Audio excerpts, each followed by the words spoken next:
Next guest speaker is a representative from Period Power Project, Ms. Pear Viracha.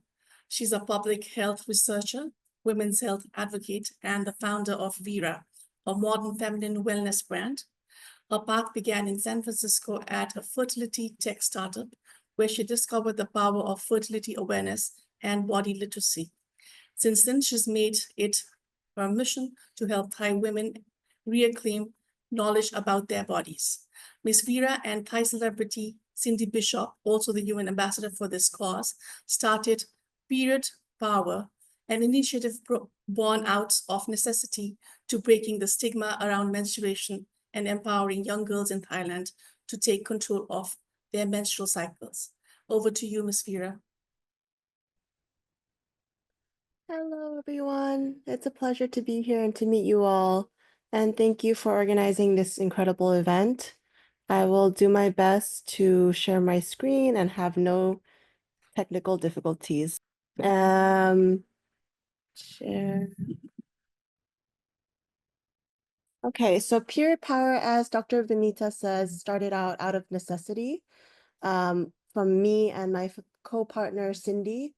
We're both didn't feel like we had some guidance and support growing up for menstrual education and when we got our first period. So we wanted to share this with the youth in our community in Bangkok, Thailand. And it's grown a lot since then.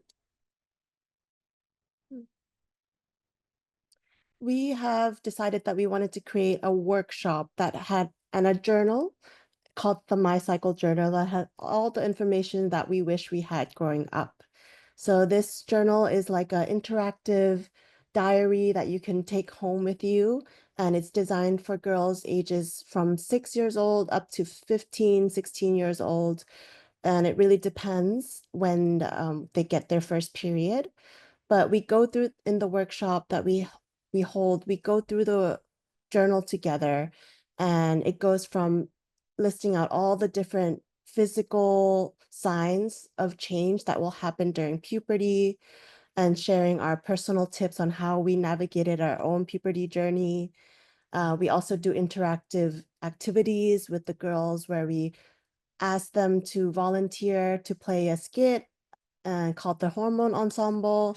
So you can see here on the right, these little sex hormones are characters that we play out in a skit. And this is just to communicate that there's always communication going on between the brain and the ovaries. So puberty and sex hormones and menstrual cycle, it doesn't just happen in the ovaries. It happens all throughout the body, starting out from the brain. So here we teach a lot about how emotional health, our mental health plays a key role in our menstrual health, and how if we don't take care of our mental health, it can affect the pain or cause irregularities in our cycle or cause preventable conditions like PCOS from occurring. And we also go through different, physical signs of what is normal, because a lot of us growing up, we don't know if what's happening to our bodies is unique to us or quite normal to everyone else.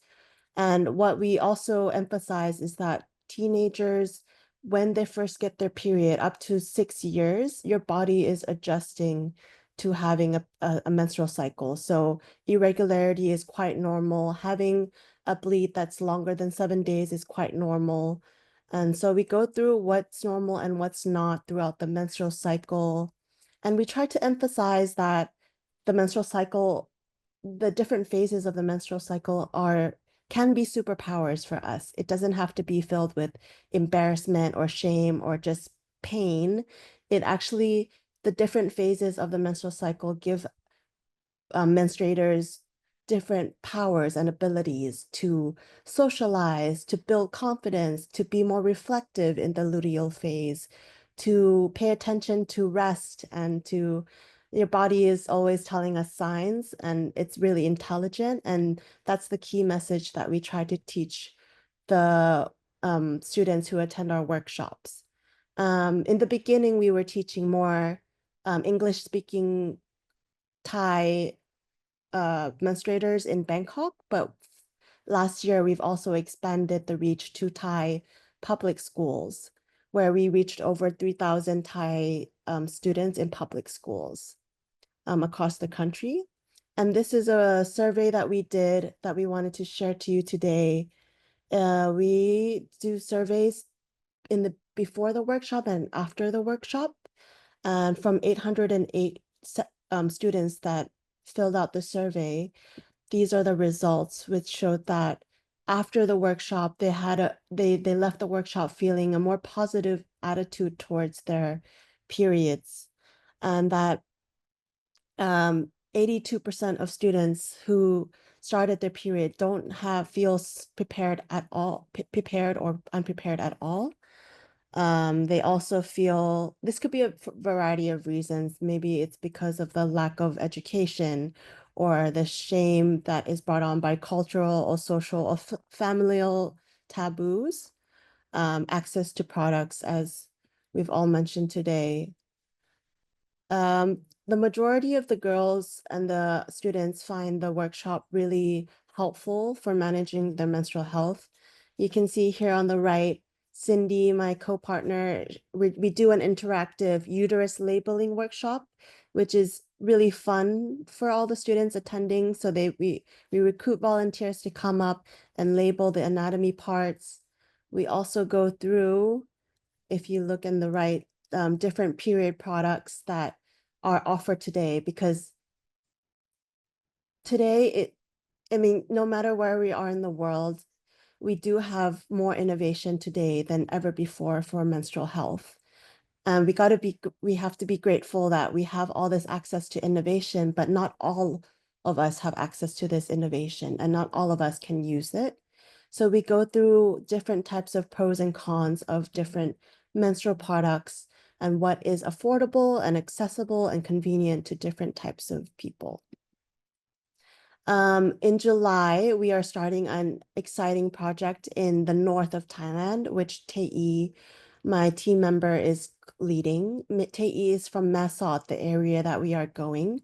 And this will be the first time that we will be teaching the workshop in Burmese.